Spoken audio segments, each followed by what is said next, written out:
नमस्कार मित्रांनो, तुम्हा सर्वांचं माझ्या यूट्यूब चॅनलवर पुन्हा एकदा खूप खूप आणि मनापासून स्वागत आहे। आजच्या व्हिडिओमध्ये आपण बघूया पेन्शनधारकांचा विजय, पेन्शनधारकांमध्ये आनंदाचे वातावरण। जाणून घ्या अधिक माहिती। व्हिडिओला सुरुवात करण्याअगोदर तुम्हाला एक विनंती, चॅनलवर पहिल्यांदाच भेट देत असाल तर चॅनलला सबस्क्राइब करा आणि व्हिडिओला एक लाईक करायला विसरू नका। चला तर मग सुरू करूया आजच्या व्हिडिओला। नमस्कार मित्रांनो, आंध्र प्रदेश उच्च न्यायालयात काही निवृत्ती वेतनधारकांनी दाखल केलेल्या याचिकेच्या आधारे न्यायालयाने पेन्शनधारकांच्या बाजूने ऐतिहासिक निकाल दिला। याचिकेत 15 वर्ष पेन्शनच्या कम्प्युटेशनची कपात सुरू ठेवण्याची प्रक्रिया अन्यायकारक असल्याचे म्हटले आहे। न्यायालयाने ही प्रथा संपुष्टात आणली आणि 11 वर्षे 3 महिन्यानंतरची कम्प्युटेशनची वसुली तात्काळ प्रभावाने थांबवण्याचे आदेश दिले। पेन्शनचे कम्प्युटेशन म्हणजे काय? पेन्शनचे कम्प्युटेशन ही एक प्रक्रिया आहे ज्यामध्ये सेवानिवृत्त कर्मचाऱ्यांना त्यांच्या पेन्शनपैकी 40% एक रकमी मिळते।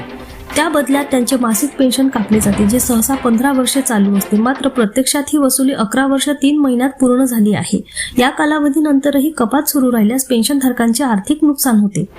सरकारी सूचना आणि न्यायालयाचा निर्णय। 11 वर्षे 3 महिने पूर्ण झाल्यानंतर पेन्शनधारकांच्या पेन्शनमधून कम्प्युटेशनची कपात थांबवावी। सर्व जिल्हा कोषागारे, लेखाधिकारी, डीटी अँड एओएस आणि सीआरटी च्या सहाय्यक कोषागार अधिकाऱ्यांना 31 ऑक्टोबर 2024 पर्यंत वसुली पूर्ण झालेल्या पेन्शनधारकांच्या पेन्शनमधून कपात न करण्याचे निर्देश देण्यात आले होते। ऑर्डरचे पालन करण्यास सांगितले। या आदेशाची तात्काळ अंमलबजावणी करण्यात आली असून पुढील आदेश येईपर्यंत तो लागू ठेवण्याच्या सूचना देण्यात आलेल्या आहेत। यामुळे कोणत्याही पेन्शनधारकाला अनावश्यक कपातीचा सामना करावा लागणार नाही याची खात्री झाली। पेन्शनधारकांसाठी फायदे। या निर्णयामुळे पेन्शनधारकांना अनेक फायदे मिळतील। त्यांच्या मासिक पेन्शनमधील कपात संपुष्टात येईल, ज्यामुळे त्यांची आर्थिक स्थिरता वाढेल। अतिरिक्त कपातीची वसुली थांबल्याने त्यांना त्यांचे पूर्ण पेन्शन मिळू शकेल। निवृत्तीनंतर त्यांचे राहणीमान चांगले होईल आणि त्यांच्या गरजांसाठी अधिक पैसा उपलब्ध होईल।